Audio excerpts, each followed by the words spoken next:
Politics is serious business, it's complex business, it's risky business. And there is no manual which a politician can consult to know what politics is all about. But the Bard, the great Shakespeare, the Bard of Avon, in his various dramas written centuries ago, has got gems of wisdom from which the politicians of today, of yesteryear, and even in the coming decades can draw lessons. So we are going to call out 12 gems, quotations from Shakespearean plays, stated through the mouth and words of various characters, which would give valuable lessons to our statesmen and politicians. They, of course, were said in a particular context, in particular plot, but that is the universality of Shakespeare. The lesson that you draw, they transcend time of centuries, of histories, of geographies, and we are going to go for this absolutely priceless dozen. Please listen to them carefully, even if you're not a politician. This quotation is from the Shakespearean tragedy Macbeth. It says, "There is no art to find the mind's construction in the face. He was a gentleman on whom I built an absolute trust." It is said by the gentle King Duncan when he's informed that the Thane of Cawdor has been executed. The Thane had committed treason, and he's saying that he was a gentleman on whom I built an absolute trust. And exactly at the same moment, Macbeth enters. And as we know the story, Macbeth eventually murders King Duncan and usurps the throne. And the irony is tremendous. He's saying there is no art to find the mind's construction in the face, referring to the person who's committed treason, who's been executed. And exactly at the same moment, you have Macbeth coming in. So, irony. And it is, trust is generally in. But here Shakespeare says, on whom I built an absolute trust. So trust is like a building, an edifice. And also gels very nicely with the mind's construction.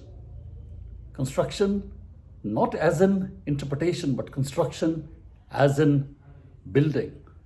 So every politician would know that the people, the sycophants, the hangers along, your second in command, you can't trust anyone. So here is the quotation from Shakespeare, which they must always remember. Politics is a complex business. And sometimes you've got to be ruthless. It's a highly competitive, cutthroat business. People with you, people your second in command, your own kith and kin, they may be secretly baying for your blood. And the quotation which every politician must read and reread, spoken through the words and mouth of Mark Antony. He says, and I think it's Julius Caesar, the famous history. Mark Antony, he says, "I shall be a good politician, even if it kills me." So far, so good, I shall be a good politician, even if it kills me. So I'm going to stand by my values, sacrifice my life for the country and the state. But the next line is important. Or if it kills anyone else for that matter. Let me repeat. I shall be a good politician, even if it kills me, or if it kills anyone else for that matter. So therefore, once you are in politics, it doesn't really mean brutal murder. Although in this particular Shakespearean history, it was murder of Julius Caesar by his own friends, especially Brutus and the conspirators. But in politics, it means once you are in the power game, then sometimes you've got to kill with kindness your kith and kin. Political demise, sending them into political wilderness. So, once again, at cost of repetition, I shall be a good politician even if it kills me, or if it kills anyone else for that matter. In the previous quotation, we were talking about Mark Antony saying that he'll be a good politician, even if it kills anyone else. But once you're in a position of power and your own existence is not at threat, and someone is at your mercy, then talking about the great quality of mercy, which behoves and becomes the king, the sovereign, is Shakespeare's Merchant of Venice, and spoken through the word and words of Portia, disguised as a male lawyer, pleading with Shylock, the Jew, the moneylender. And this famous quotation is, "The quality of mercy is not strained. It droppeth as the gentle rain from heaven." It's spontaneous. There is no limit to how merciful the sovereign king can be. It droppeth as gentle rain from the heaven upon the place beneath. It is twice blessed. It blesseth him that gives and him that takes. So mercy, when the person in power is being merciful, it blesseth the person, the sovereign, the king, and also the person who's the recipient. So while you may take a cue from Mark Antony, being ruthless people to people who are trying to kill you politically, but for a person who's helpless, groveling in front of you, seeking forgiveness, the quality of mercy is not strained. It will increase your reputation tremendously when you forgive the people who've admitted to a blunder and sworn their loyalty and pledged that they will not repeat it again. The quality of mercy is not strained. Reputation is very important, especially for a politician. Any person in public space, it's about reputation. As they say, character is what you are. Reputation is what the public at large thinks you are. So Cassius, the dear friend of Othello in Shakespeare's Othello, in a particular context, says, reputation, reputation, reputation. And he couldn't emphasize more. Reputation, reputation, reputation. Oh, I have lost my reputation. I have lost the immortal part of myself. And what remains is bestial. So therefore, immortal part of you. So once you lose that reputation, you lose something which would have outlived you. Your legacy of being a great king, or being an honest king. But now what remains is mere body, blood, bones, flesh. What remains is bestial. So Cassius saying and emphasizing, re-emphasizing, triply emphasizing the reputation. Reputation, reputation, reputation. Oh, I have lost my reputation. I have lost immortal part of myself, and what remains is bestial. Of course, Shakespeare always has, different perspectives, and the villain Iago says, I think, in the same play and maybe in the same scene, kind of underplaying, he said, what's reputation? Reputation is an idle and false imposition. It is an idle, not ideal, it's an idle and false imposition. Means, you have a reputation which you may not really reflect the true person that you are. Reputation is an idle and most false imposition, oft got without merit and lost without deserving. So, politicians, please take care of your reputation. You may get it without deserving, but please don't lose it. Take care of your reputation. It will outlive you. It is a part of your legacy. Learn from Cassius in Shakespeare's Othello. Don't be misled by what Iago says. Who would know better than our politician friends that there are practices, customs, which have to be followed and are generally followed, but some of them become outdated. and therefore it may no longer be wise to follow those customs. And this is where Shakespeare, speaking through Hamlet, the Prince of Denmark, he says, "It is a custom more honored in breach than in observance." So there are some customs which are more honored in breach than in observance. If you don't follow them, there is more honor in that. Often it is misinterpreted, this quotation. It's more honored in breach than in observance. People say it is more often breached than observed. No. What the prince here is saying, it is a custom more honored in breach than in observance. So merely because it is a custom, don't follow blindly. Sometimes you have to be the larger person and breach the custom. It is not the law. Law can't be breached, but a custom can, and sometimes there is more honor in the same. It is a custom more honored in breach than in observance. Shakespeare speaking through Hamlet. Who would know better than our politician friends that it is all about time and timing? There comes a time when you have to take a decision. The window of opportunity is very narrow and brief. You have to decide.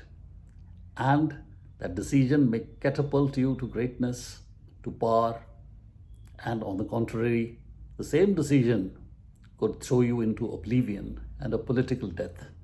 So what is the quotation from the famous history, Julius Caesar?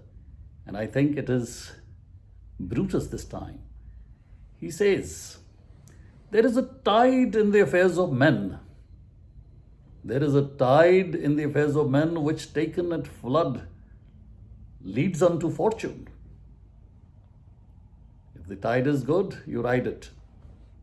But what happens? Omitted, all the voyage of their life is bound in shallows and miseries. So, two situations beautifully juxtaposed with the tide in the sea. There is a tide in the affairs of men which, taken at flood, leads unto fortune. Omitted, all the voyage of their life is bound in shallows and miseries. So politician friends have to be bold at this time. Consider everything. You don't have infinite time to take the decision. But then a decision taken with precision is like an incision, will eventually take you to glory. There's a tide in the affairs of men. All about time and timing. Politicians have to take decisions all the time. You can defer decisions. You can be ambivalent. You can be equivocal. But there comes a time when you have to take a decision. And once that decision is taken, it is irrevocable. You can only predict the consequences, but you really don't know how things are going to roll out. And sometimes you start thinking and rethinking after you've taken the decision. And this is a beautiful quotation again from the Shakespearean tragedy Macbeth. And this time from none other than Lady Macbeth herself. "Things without all remedy should be without regard. What's done is done. Jo ho gaya so ho gaya. Now you can't do anything about it. Things without all remedy. So you can't do anything to repair the situation or interfere with the situation now. You should be without regard. Don't keep on thinking, rethinking. Paralysis by over-analysis." And our politician friends must go back to Lady Macbeth. "Things without all remedy should be without regard. What's done is done." No politician's political graph is like a straight line or an ascending line. There are ups and downs. There are lean patches like every cricketer's. You go through a lean patch, you may be voted out. Even Mrs. Indira Gandhi lost an election in 1977. So, where do we go when we get into adversity, into a lean patch, lose an election? Our political and politician friends may refer to as you like it, one of the Shakespearean light-hearted comedies. And the quotation is, "Sweet are the uses of adversity, which, like a toad, ugly and venomous, wears yet a precious jewel in its head." So this has its own advantages. And one could say, what are the advantages of adversity? And the quotation, if it goes on, the Duke who's in exile in this play, it says, "And this our life," that is our life when in adversity, "and this our life, exempt from public haunt, finds tongues in trees, books in running brooks, sermons in stones, and good in everything." So that is the time to then reflect. Public gaze, those hordes of people who come when you're in bar, they may not be there. Your home, your office may be deserted. And that is the time to reflect and introspect. So the quotation to take lesson and fortitude from, "Sweet are the uses of adversity, which like a toad, ugly and venomous, wears yet a precious jewel in its head." What a solace it could give to a politician who's been voted out. Every politician who wants to be great, to achieve greatness, to do great deeds, to leave behind a great legacy. And what better quotation than Shakespeare's famous quotation in the Twelfth Night? "Be not afraid of greatness. Some are born great, some achieve greatness, and others have greatness thrust upon them." Politics and statescraft, it's a risky business. It's an interplay of probabilities. Nothing is certain. But the quotation which Shakespeare says, "When the time comes, be not afraid of greatness. Some are born great." I would say Pandit Jawaharlal Nehru was born great. Mrs. Indira Gandhi, she achieved greatness. There was a whole rebellion by the establishment of the Indian National Congress. But she was able to assert herself. She achieved greatness, the decisive victory in the Bangladesh War. And Mr. Rajiv Gandhi, following the sad assassination of Mrs. Gandhi, he was catapulted to the post of the Prime Minister. Greatness almost thrust upon him. So therefore, there are many instances, but every politician must be ready when greatness is thrust upon him, and he should not be afraid of greatness. And remember the Shakespearean quotation coming out of Twelfth Night. "Be not afraid of greatness. Some are born great, some achieve greatness, and others have greatness thrust upon them." And this is a very famous quotation from Shakespeare's Hamlet, almost a part of the English idiom, said by a character who's not very popular and not very important in the drama, Polonius. He says, "Brevity is the soul of wit." And the whole quotation actually goes like, "Brevity is the soul of wit, and tediousness the limbs and outward flourishes. I will be brief." In fact, in the context of the play, after having said brevity is the soul of wit, Polonius actually goes into a long-winded, monotonous speech. But what do we and our political and politician friends have to learn from this? We may love our own voice. Every donkey, as they say, loves its own bray. But people have a limited span of attention. So politicians make speeches all the time. But please be brief. As they say, first you introduce the topic. Tell them what you're about to tell them. Then tell them the story. And finally wind up by telling them what you told them. Brevity is the soul of wit. Please don't go into 45-minute, 60-minute speeches. Just 15 minutes, crisp message, and keep it brief. And do not get into long-winded speeches like Polonius. So these, friends, then were 12 gems and quotations from Shakespeare. And we have said in this video that these are meant for the politician. In fact, they are meant for everyone, whether you're in business, in government, in service, retired, teaching, student, because the elements of human nature remain the same. So try and see, digest, and apply. Of course, a word of caution, these are not gospel truths. Please apply them to your own situation. Shakespeare often says absolutely contradictory things in different situations through the words of different or the same character.